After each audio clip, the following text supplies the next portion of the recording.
झारखंड की गठबंधन सरकार में बगावत, हैदराबाद पहुंचे सिर्फ 36 एमएलए।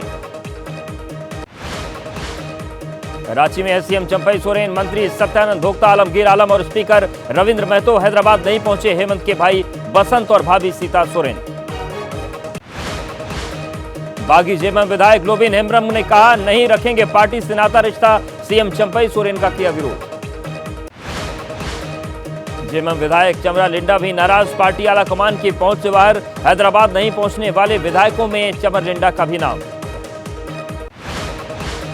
झारखंड के सीएम चंपई सोरेन का बीजेपी पर आरोप, साजिश के तहत हेमंत सोरेन को भेजा जेल, झारखंड को लूटने का किया काम। दुमका में जेएमएम का 45वां स्थापना दिवस कार्यक्रम, पहली बार नहीं मौजूद था सोरेन परिवार का कोई भी सदस्य। ईडी के हेमंत सोरेन से पूछताछ जारी, शुक्रवार को विशेष पीएमएलए अदालत ने 5 दिन की ईडी हिरासत में भेजा। जेएमएम सांसद महुआ मांझी ने कहा, हेमंत सोरेन से बंद लिफाफे में लिखकर छोड़ दिया था चंपई सोरेन का नाम। ईडी की हिरासत में झारखंड के पूर्व सीएम हेमंत सोरेन, मामले पर झारखंड के नेता विपक्ष और बीजेपी नेता अमर कुमार बाउरी ने ईडी की जांच का किया स्वागत। बीजेपी नेता दीपक प्रकाश का निशाना, कहा दुर्भाग्य की बात जिसकी सरकार उसके विधायक भागे फिर रहे। झारखंड बीजेपी अध्यक्ष बाबूलाल मरांडी ने एबीपी न्यूज से कहा, लग रहा था चंपई सोरेन के साथ नहीं है विधायक, इसलिए विधायकों को ले गए हैदराबाद। एनडीए में खींचतान जारी, बिहार में जीतन राम मांझी ने मांगा एक और मंत्री पद, कहा हो जाना चाहिए था मंत्री पद का बंटवारा। जीतन राम मांझी ने बिहार की नई सरकार में मांगी 2 मंत्री पद, बिहार कांग्रेस नेता अखिलेश प्रसाद सिंह हमारे पास आए, हम बना देंगे मुख्यमंत्री। मांझी की 2 मंत्री पद की मांग पर बोले बीजेपी नेता जनार्दन सिंह सिग्रीवाल, कहा यह अंदरूनी मामला, गठबंधन है मजबूत। आज दिल्ली पहुंचेंगे बिहार के दोनों डिप्टी सीएम सम्राट चौधरी और विजय सिन्हा, आलाकमान से मांझी पर कर सकते हैं चर्चा। बिहार में 28 जनवरी को ही बन गई थी एनडीए की सरकार, अब तक नहीं हो पाया मंत्रियों के विभागों का बंटवारा, मंत्रिमंडल विस्तार। पीएम मोदी से मिले जेडीयू सांसद ललन सिंह, मुलाकात को बताया शिष्टाचार मुलाकात, बिहार में नई सरकार बनने के बाद पहली मुलाकात। नीतीश के झटके के बाद कांग्रेस अध्यक्ष खड़गे ने आज बिहार के नेताओं की बुलाई बड़ी बैठक, वरिष्ठ नेताओं समेत सभी विधायक भी होंगे शामिल। शिवसेना उद्धव गुट की नेता प्रियंका चतुर्वेदी ने कहा, विपक्षी नेताओं पर ईडी के 97% केस, लेकिन 2% से कम लोगों पर ही आरोप साबित। आप विधायकों की खरीद फरोख्त के मामले में सीएम केजरीवाल के घर पहुंची दिल्ली पुलिस, मुख्यमंत्री आवास ने नहीं लिया नोटिस।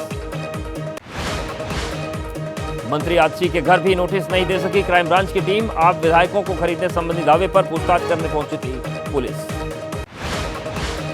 अरविंद केजरीवाल और मंत्री आतिशी के आरोपों को बीजेपी नेता बांसुरी स्वराज ने बताया बेबुनियाद, का भागने की बजाय जांच से जुड़े केजरीवाल। चंडीगढ़ मेयर चुनाव में धांधली को लेकर आप कार्यकर्ताओं का बीजेपी के खिलाफ प्रदर्शन में कांग्रेस नहीं हुई शामिल। ममता का कांग्रेस पर तीखा हमला, कहा आगामी लोकसभा चुनाव में कांग्रेस को 40 सीट भी मिल पाने में संदेह। ममता का राहुल गांधी पर निशाना, कहा जो लोग कभी चाय की दुकान पर बैठे ही नहीं, चाय बनाना नहीं आता, अब फोटो खिंचवा रहे। ममता बनर्जी ने की कांग्रेस की भारत जोड़ो न्याय यात्रा की आलोचना, राज्य में आए प्रवासी पक्षियों से तुलना की। टीएमसी नेता ममता बनर्जी ने कहा, मुस्लिम मतदाताओं को अपने पाले में करने पर पश्चिम बंगाल आए कांग्रेस के नेता। ममता बनर्जी को लेकर संजय राउत का बयान, इंडिया गठबंधन की अगली बैठक बुला सकती हैं ममता बनर्जी। ममता बनर्जी के बयान पर बोले सांसद दानिश अली, इंडिया गठबंधन नहीं देना चाहता होगा बीजेपी को विपक्ष की भी जगह। आज देवघर पहुंचेगी राहुल गांधी की भारत जोड़ो न्याय यात्रा, 12 ज्योतिर्लिंग रावणेश्वर वैद्यनाथ की करेंगे पूजा अर्चना। राहुल की यात्रा को लेकर देवघर सुरक्षा के पुख्ता इंतजाम, जिला प्रशासन ने सुरक्षा व्यवस्था का जायजा लिया। पाकुड़ में राहुल की यात्रा में शामिल हुए झारखंड के सीएम चंपई सोरेन, राहुल ने जनसभा को संबोधित किया।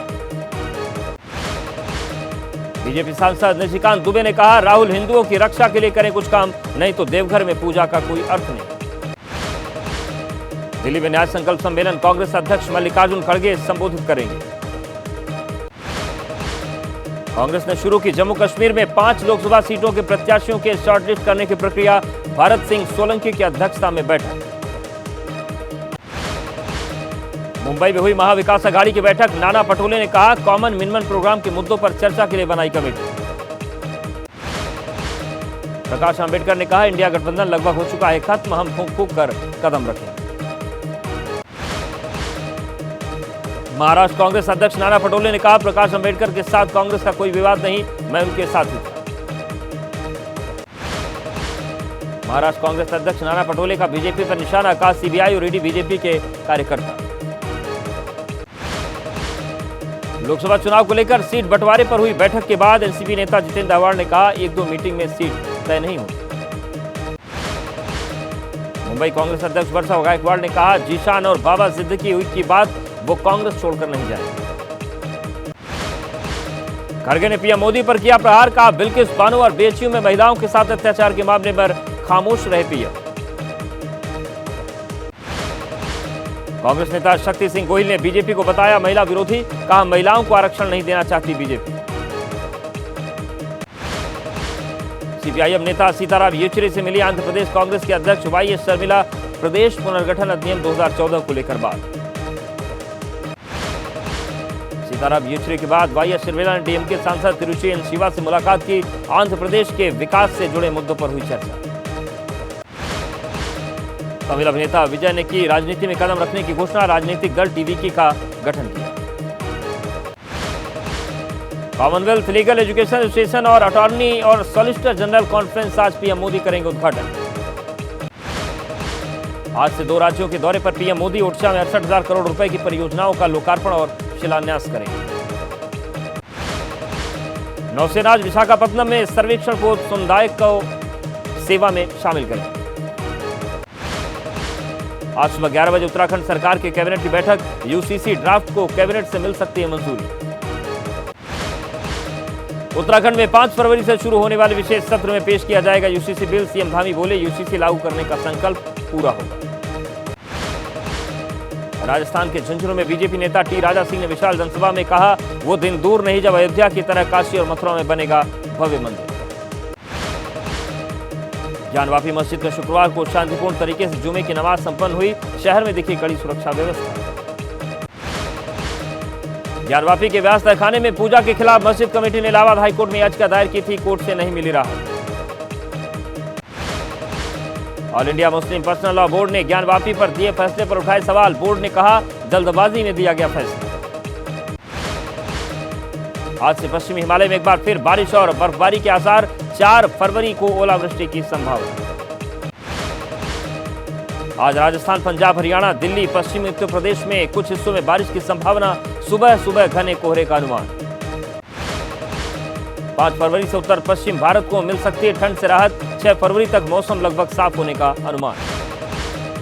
कश्मीर के गुलमर्ग में अफरवाट पर्वत पर भारी बर्फबारी के बीच हुआ हिमस्खलन, जान माल के नुकसान की खबर नहीं। जम्मू कश्मीर के डोडा में ताजा बर्फबारी, पहाड़ों पर बिछी सफेद चादर, खूबसूरत नजारे को कैमरे में उतारते नजर आए सैलानी। बर्फबारी का लुत्फ उठाने गुलमर्ग पहुंचे विदेशी सैलानी, कश्मीर को बताया दुनिया की शानदार जगह। हिमाचल में बर्फबारी से मौसम हुआ गुलजार, चंबा में चारों तरफ बिछी बर्फ की चादर। हिमाचल में बर्फ से लदे पहाड़, सफेद चादर में लिपटे पेड़, अगले 2-3 दिन तक बारिश और बर्फबारी का अनुमान। शिमला में फिर हुई ताजा बर्फबारी, मनाली, चंबा, डलहौजी में गिरी बर्फ। हिमाचल के सोलन में एक परफ्यूम फैक्ट्री में आग, कम से कम 32 कर्मचारी घायल। नासिक से सेन्नर में फैक्ट्री में लगी आग, घरों तक उठता रहा काले धुएं का गुबार, अब तक किसी के हताहत होने की सूचना नहीं। आज मनीष सिसोदिया और संजय सिंह की राउज एवेन्यू कोर्ट में पेशी, पिछले साल 26 फरवरी को गिरफ्तार किए गए थे सिसोदिया। संजय सिंह की अंतरिम जमानत अर्जी पर राउज एवेन्यू कोर्ट में सुनवाई, संजय सिंह ने संसद सत्र में शामिल होने के लिए मांगी बेल। मुंबई के नजदीक उल्लासनगर में शिवसेना शिंदे गुट महेश गायकवाड़ और राहुल पाटिल नाम के शख्स को गोली मारी, बीजेपी एमएलए गणपत गायकवाड़ पर आरोप।